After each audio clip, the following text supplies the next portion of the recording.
KKR যদি এবার একটু সঠিক সিদ্ধান্ত নেয়, যদি বোলারদের দিকটা একটুখানি শক্ত করে ফেলে, তাহলে আইপিএল 2026-এ কেকেআরকে থামানো এক কথায় অসম্ভব হয়ে পড়বে। কারণ যে কজন বোলারের নাম উঠে এসেছে যারা কেকেআর দলে আসতে পারে, যদি তারা কেকেআর এর জার্সিতে মাঠে নেমে পড়ে, তাহলে কিন্তু বিপক্ষ ব্যাটসম্যানদের ঘাম ছুটিয়ে দেবে।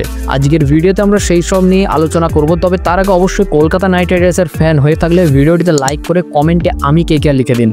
বন্ধুরা, প্রথম যে প্লেয়ারের কথা বলবো যে কেকেআর আসতে পারে, বলতে পারেন এটা নিশ্চিত। কারণ হচ্ছে যে প্লেয়ারের কথা বলবো তিনি আর কেউ নন, তিনি হচ্ছেন টি নটরাজন। টি নটরাজন এই নামটা শুনলেই মাথায় যেন আসে ডেথ ওভারে ইয়র্কার স্পেশালিস্ট, একজন লেফট আর্ম ফাস্ট বোলার। এই বছর আইপিএল এ তাকে একটা ম্যাচ খেলিয়েছে দিল্লি, এবং দিল্লির কাছে ভালো ফাস্ট বোলার রয়েছে, মিচেল স্টার্ক থেকে শুরু করে ভালো ভালো প্লেয়ার রয়েছে। তাই টি নটরাজন কিন্তু একজন অসাধারণ বোলার, তাকে কিন্তু খেলায়নি, তাকে একটা ম্যাচে খেলিয়েছে এবং তার জন্য তারা তাকে 10 কোটি টাকা দিয়েছে। তাই বাকি মরশুম যেহেতু তিনি বেঞ্চে বসেছিলেন, এমন অবস্থায় দিল্লি যদি তাকে রিলিজ করে, এবং যতটা খবর আসছে যে দিল্লি তাকে রিলিজ করে দেবে, তাহলে কেকেআর ম্যানেজমেন্টের উচিত এক মুহূর্ত না ভেবে তাকে তুলে নেওয়া। কারণ টি নটরাজনের মতো বোলার একজন ম্যাচ উইনার প্লেয়ার, বিশেষ করে 2 থেকে 3 ওভার যখন বল তার হাতে থাকবে, তখন কিন্তু ম্যাচের ভাগ্য তার দিকে ঘুরে যেতে পারে। তাই টি নটরাজনকে কেকেআরের খুব তাড়াতাড়ি আনা উচিত, আর কেকেআরের একজন ফাস্ট বোলার খুবই দরকার। 2 নম্বরে হচ্ছে মিচেল স্টার্ক। মিচেল স্টার্ক শেষের ম্যাচগুলো দিল্লির খেলে নাই, তার কারণের জন্য মিচেল স্টার্ককেও শোনা যাচ্ছে নাকি যে তাকেও বাদ দিতে পারে দিল্লি, এবং তাকেও যদি বাদ দিয়ে দেয় তো কেকেআর তো হাত পেতে যাচ্ছে মিচেল স্টার্ককে নেওয়ার জন্য। আর যদি এটা সত্যি হয়, তাহলে কেকেআর কোনোভাবে মিচেল স্টার্ককে আর হাতছাড়া করবে না। স্টার্ক এমন ভাবে ইনিংস ঘুরোতে পারে, সেটা আমরা ফাইনালে অবশ্যই দেখেছি। তাই